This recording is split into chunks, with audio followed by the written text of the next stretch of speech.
Can you help me understand how healing the nature really impacts our own healing?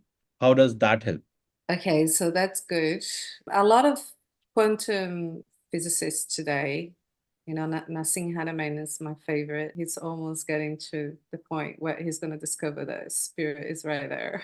And all the other quantum physicists, they have realized that everything is photons, everything is luminous, everything is alive, everything is that is organic is alive, even the food that we eat. So, 3D printing food is the biggest mistake we're ever gonna do. We're not gonna feel the energy of the food while we eat it. We're not gonna create an internal environment for healing. We're gonna create disease if we don't eat, swim, and walk on live nature. So, you can walk in the desert and you can walk in a forest and you feel completely different.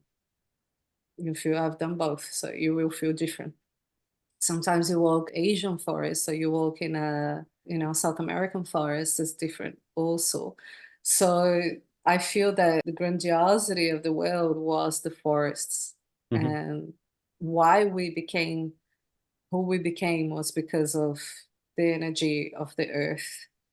So if we don't bring back that energy, because energy keeps on giving, keeps on giving, you put a seed down, you create a plant here, and a tree, you chop it down, it grows again because there's so much energy under the earth, under the crust of the earth that those trees can pull from.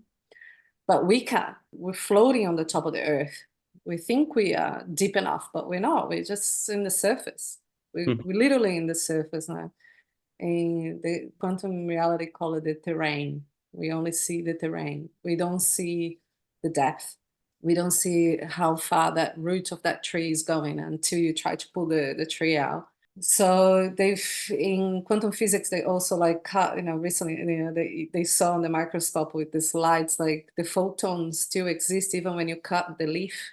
So you Yep. cut the leaf and the photon still exists. And Yes. also, that Huberman, the famous scientist, like he always said, he said that we have a frequency that is from the mammals. So mammals are the only ones that apparently survived the comet that fell on the earth and killed all the dinosaurs and things like that. So apparently we survived because we went into caves and we had this energy within us, which is the photons. Mhm. Mhm. So uh, which you can see on living things. Mhm. And yeah, so in reality, nature can heal us as mammals. And I feel that creating too much electronics and AI, we're going to lose the touch, we're going to lose the intellect that is being shared with us with this energy. So whatever there is, no energy, I feel that naturally we're going to push it away. I feel even the new generation now, even my kids, I think they're naturally going to get bored of electronics and AI because they're going to go, it's not giving me any joy. It's not giving me anything. That gives me joy. That gives me something that I can feel inside of me. Because in the end of the day, it's you making decisions for Mhm. yourself. Yep. Nobody else is going to make decisions for yourself.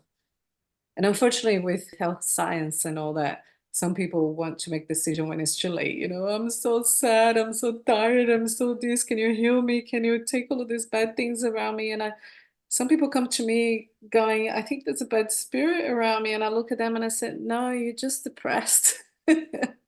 You haven't walked on earth for a long time. You haven't taken your shoes off for a long time. Yep. You haven't had an ocean swim or a river swim for a long time. You haven't been on earth exchanging electrons and ions with the earth, the charge, our battery. And then they go and do all of this wellness stuff, in which you probably have interviewed everyone, and we'll keep on interviewing everyone to show the truth that we need the earth, we need fresh food. And then you ask them, what's your diet like? Oh, I eat once a day and it's just like a piece of meat and I buy it from the supermarket. And I go, well, the food is dead. So they're feeling depressed and they faking it, thinking that's coming from the energy field and say, well, do you know what energy is? And I'm like, I don't know, I just don't feel good. And I said, exactly. So let's change this, and that in your life, and then see how it goes in about, 5 days. And then they go off, they come back and go, you saved my life. And I say, no, I just put you back to reality. And which is back to nature. It's Yeah. back to Yeah. nature.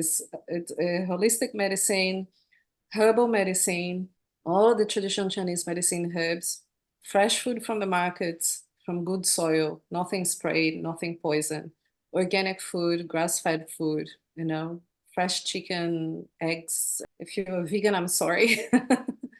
But if you're a vegan, you should be eating like really good quality organic vegetables and tofu. And if you're not going to the heavy protein stuff. But as long as there's energy, you will survive. And in the end of the day, I feel that we all going for survival rather than trying to hurt ourselves or kill ourselves. Like, unless you're really sick. In which we're still going to try to interfere. People try to interfere. We send you to a doctor, we send you to a hospital, we try to interfere. That's so true, Juliana. Like even if in my own life, I see the day I go out and connect with nature, that's a more energetic day. That's a more, I would say, more better emotionally as well. Where I'm more joyful, I'm more happy. I don't feel that, sinking within that things are not going good. I don't feel bored at all, or like I have that higher energy levels. And even we had Maria Morris on a podcast previously, which talked about, how nature can heal you. And she shared some amazing techniques out there. Just going Yeah. out in nature and hugging a tree can get Yeah. you devoid of that boredom that you were talking about and get your energy back. Or just doing a 5 minutes walk on on grass can heal. So she shared a lot of things, and I totally agree with you on this. And you talked about, people having that pattern coming in picture where they don't want to change themselves. I was, this, brought a thought to my mind, and I would like to understand more in detail from you. I was listening to a podcast by, where Afraj Shamani, he's an Indian podcaster. He had invited Mitesh Khatri, if I remember the name correctly, where he talked about people behaving in a certain manner because of the patterns that they have developed or the patterns they are born with. Now, Yeah. I do understand the idea of innate patterns that would be there with you, throughout the life. But what about the forced patterns? And it's something that came out of my own curiosity, reflecting back on my own, emotional patterns that I have. At times, you are put in a certain environment which forces you to change your natural pattern. You're born with certain patterns, you're born with certain energies, you're born with certain emotions. But the environment you grow up in, the conditioning that happens with you, with your brain, that manipulates your patterns out there. How does Yeah. that whole thing work? How can we say, and how can people, really recover from this? How can they go back to their innate patterns and overcome the shackles of the forced patterns they have been put in? Yes, so that's a good question. So I would answer this question in a few ways. We already know that epigenetics is really big in the wellness industry, and we already have scientific research that if you change the environment, you change the level of your health and your mental health, and you change the behavior of Mhm. and Mhm. the patterns, the bad Yeah. habits of that human being. We also have a trauma response. So Mhm. so epigenetics is one way of fixing that issue. The other one is if the person is really traumatized, which I have had a few clients that were abused since day one and really forceful abuses, and they never thought they would heal. Is the because we have a mirror neuron in our body. So when I look at you, it entices me to be more of myself. It's like that mirror. So we even in the quantum reality, sometimes in my dreams, they show me inside of a mirror. People are looking at me inside of the mirror, but they can't see through. So some people that have the trauma response, they stuck inside of a mirror that we from the outside can see. So that's why sometimes you need a third person or a second person to come and take you out of that behavior. A psychologist, a therapist, a doctor, a mentor, somebody that you also feel confident with, because sometimes it's not how much you pay, it's who you're sitting with at Yeah. that moment in time that energy exchange that's gonna match your safety levels. And then what we do is we deconstruct the mirror. That's what we call it. So I can do that as well. And I've done it several times, especially with children. So what we do is we give them an idea through talking through how would this be if we change that? If we change that person, how is your life would look like? If you never had this in your life, what do you think your life could look like? So we take them out of the trauma and Mhm. we construct a new life. So, hopefully they will tell you what they want. 10 out of 10, they will say, I wish I wasn't like this. And says, how did you wish it was? I said, I wish I was like this. And I said, oh, okay, great. So what's stopping you from doing that? And they're like, I don't know, that. And I said, okay, well, let's try that. So you're working with the mirror neuron and you're also working with the trauma. Another way of seeing that would be from traditional Chinese medicine, which I feel that would be your internal organs. So which organ in your body is less nourished? So, for example, people that quick-witted, they have very small livers, right? Mhm. People that they're very sad people, they have really, really constricted lungs. People that, laugh a lot and they irritate you with their laugh, like they have really big hearts and they also feel too much. People that really upset with the world and can't fulfill themselves internally, they often have like a very under working bladder, gallbladder, and all of the call it the hollow organs in your body. So how I feel is like we call it the constitutional part of that patient or that client or that human being. So is the constitution of the human being available for them to live in this environment? So Mhm. I feel that's why nature has created so many different environments in which some people love the desert, some people hate the desert, some people love the forest, some people love the ocean, some people love, because I feel that there is an internal correlation with how your body feels the most comfortable with. So we know for sure that a lot of people don't thrive in big cities, unless they have really, really, strong hearts and strong livers. People that have really constricted lungs, they have to live in a forest. So there's a lot of Taoist reality as well. It's like that we are the earth, we are the trees, we are everything. So, but I find that that's a really beautiful way of analyzing your capability of living in a certain environment. It's not because you were born on that environment, you need to stay there for the rest of your life. Maybe perhaps your constitution is not accepting that. And that is causing disease and Mhm. mental health problems because you feel everybody else is thriving and I'm going backwards. You know what I mean? Everybody else is great here in this city of Australia or whatever. And they're like, but I'm not feeling so good. And then you go, well, hang on, let's do a treatment on you. And then I go, oh, okay, well, maybe your body needs more water, or your body needs less water, or your body needs more heat, your body needs cold. So I feel that there is also a physiological thing, like not just, sometimes my perfect environment is not the perfect environment for you. I might like a huge swimming pool and you're like, no, I don't like water. So I feel that it's coming from uh, the internal medicine, which is my passion really. In traditional Chinese medicine is the internal medicine. It's also the five elements, the five tastes. And there's a lot of Ayurvedic things on that as well, which is the ancient mother of all medicines and how we create, how nature is inside of us. Often, I've heard the concept of self-love when it comes to healing. So if you can just reflect upon that. Self-love is something that I've created, even in my logo, it says Senovi and then there's self-love on top. But self-love, Taos one talks about self-love and there's other people now talking about self-love. I feel that we are so disconnected from self that we think we have to love somebody to be happy. And we think we have to create all of this material world to be happy because it's like loving someone else will bring me joy and love and I'm going to feel fulfilled. But there's many different techniques for you to work even in the wellness industry, the singing bowls, the meditation, waking up with the sun, swimming, walking in nature. There are ways that makes you feel like, oh my God, I have myself, I'm me. I don't need someone else to make me happy. Like I can be happy on my own. It's okay. Mhm. Mhm. Like it's fine. We will lose people along the way as well. You can't be too attached because you're going to be broken.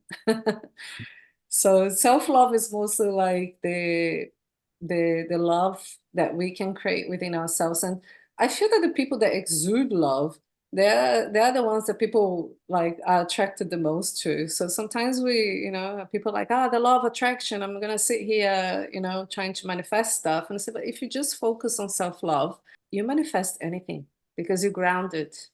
Yeah. You love yourself. So nobody can tell you that you don't love yourself and say, what? You just go, what? Mm. Of course I do. So Yeah. self-love it's going to become a big thing soon, I think. I have a feeling that a lot of people, quantum transformational healing, tap into that as well, the self-healing. I can heal you as a practitioner, but how about yourself? Are you going to heal yourself? Yeah. I can love you. I can love you unconditionally. Mm. Like the gurus and Muji, Sadhguru, they can all love you unconditionally. But are you going to love yourself? That's a question I believe a lot of people need to ask out there, because totally agree with what you say. And now, if I even reflect, in the surroundings, we are often looking for love outside rather than inside. And Yeah. if we just change the direction of our search, I guess a lot of issues would just resolve. It will resolve, but also people will start to look at the multitude of energy that's coming out of you, Mhm. and also will bring self-awareness because a lot of people do things without knowing Yeah. how that ricochets back at you. It's like, oh my God, but I didn't say things to make you feel angry. And I say, but you didn't hear yourself. You don't have self-awareness. There's a few people out there trying to give you lectures, but they're using really aggressive words, really aggressive voice tones. And if they love themselves, they would know how hard it is to love yourself and to love each other. And you wouldn't dare to speak with a person badly or in a such aggressive way because I you have self-love. Yeah, yeah, I totally agree. Though, Juliana, I have a lot of more questions to ask to you, but in the interest of time, I Yes. would just like to conclude with one final question. I would like to understand, how does healing differentiate for people who are introvert versus healing for extroverts? So you can just shed some light on this, because a lot of people prefer solitude over being social, and then vice versa is also true. So how does we see a difference in healing for both of them? Yeah, again, I think I can answer that in a few different ways too, but I feel that, being Brazilian doesn't help because we are all social. We're very social people, and the more you socialize, the more energy you receive Yep. from Yep. people. I feel that maybe you should ask the introvert what make them become introvert. So what are you hiding from? Who are you hiding from? Sometimes it's that idea of the environment as well. It's like maybe they scared, or it's always personal. It's very personal, to try to achieve like a really credible answer to this. Is like it really depends who the person is, because I feel that there's a point in life that we make decisions whether or not we're going to exchange more energy with people, or if we're just going to live on our own, if we're going to stay alone. It really depends of as well your willingness to exchange energy with people. I often say to people, take care who you exchange your energy with. Here in Australia, for example, I see some people, like being really, I just want to go out and meet people, and then I come back tired and broken. But sometimes it's more like, are you exchanging the energy with the people with intention, or are you going for, quantity over quality? So introvert people can be extremely powerful energetically. A lot of psychic mediums, like when you wake up to the divine, you sort of seclude yourself a little bit because you start feeling too much. You want to disconnect from the negativity. You want to disconnect from the stuff that's hurting people. You want to stay away from it. It's not funny games anymore. It's not, the circus shut down, like we're not going to be acting anymore about life, because everything that we're doing is creating a reaction to something. Yep. So I feel that most people, especially in this day nowadays with the digital world, I feel people are going to become very introverted because there's a lot of thinking going on. There's a lot of like, can I believe on this? Can I trust this? where am I going? I might Mhm. just stay here, stay quiet, because at least if I don't exchange the energy, there's not much risk out there. Like AI is becoming so big now, and deep fake and all of that. I've read all about it. I'm like, who can you trust? What are these people actually selling? Yeah. That's why it's having like live podcasts and people palpable the recordings or the videos, that it's like palpable information that is coming from a certain person, and and you can trace it back, and you know what these people are. And I'm hoping that this is future for us, is that we connect more as AI grows and becomes more fake, and give us the possibility to become more fake and more dark, and take more money out of people and take more information out of people for the wrong stuff.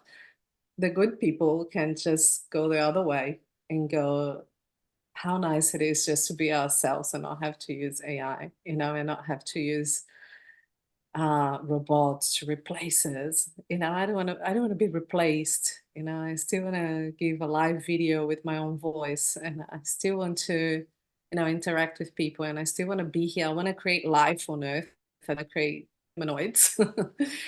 So I feel that the introvert thing, it will happen a lot in the next 10, 12 years. Yeah. People will become more introverted. My kids are introverted for their age. They're supposed to be more out there doing stuff like I was. When I was growing up, I was always on the streets, and I was always playing soccer, and we see something bad, everybody would run. Run that way, like we had nothing. We had no phones, we had no computers, we had no internet. I had a phone attached to the wall. I'm 44 years old, and that was only like a few years ago to me. But today my kids will go, what is this? Hang on, let me Google. Let me see. Nah, don't want it. Because straight away they make a decision. They say, no, I'm not going there. No, that's not going to be fun. No, that's going to be fun. No, that's going to be, so I feel that that to me is being an introvert in Mhm. comparison to who we were in the past. We were a lot more. We had to go out and interact with people, otherwise we wouldn't have a life. And now we have to stay at home interacting with the internet. And maybe an introvert, it's got 5 computers at home. It's got Siri, Alexa, got all sorts going on. Maybe we have to ask ourselves, like, are you trying to heal something? Are you trying to, disconnect from something bad?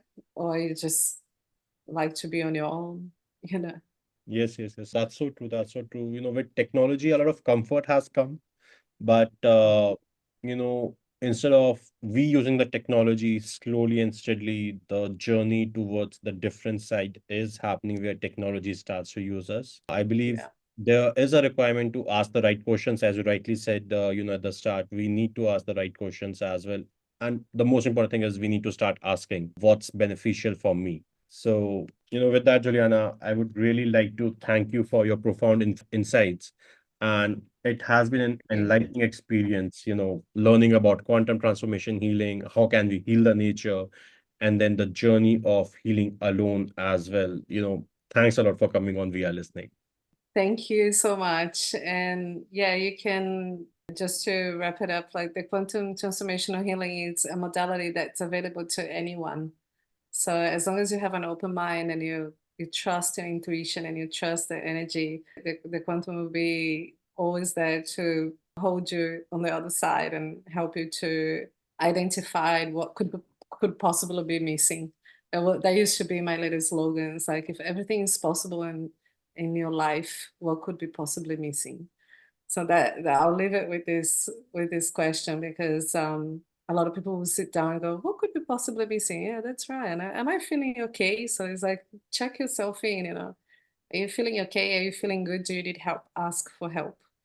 Mhm. And I'm hoping to create, I envisage and hoping to create a group healings online as well, because I do here face to face, but I want to do group healing online. So everybody is welcome to come and know more about this modality on those group healings, and get to know more about the channeling process, because it's available to everybody. It's just a skill set that you have to learn how to start to connect with the energy. And hopefully that will solve everybody's problems. Why not? Why not? Surely it would. It would. Listeners, we would be putting down the details for connecting with Juliana in the description below on all the platforms. So feel free to reach out to her. And thanks once again, Juliana, for accepting our Thank invite. you. And listeners, do remember we are listening. It's an anonymous mental health platform where you can come and vent out about anything anonymously. So until next time, stay tuned. Thanks a lot.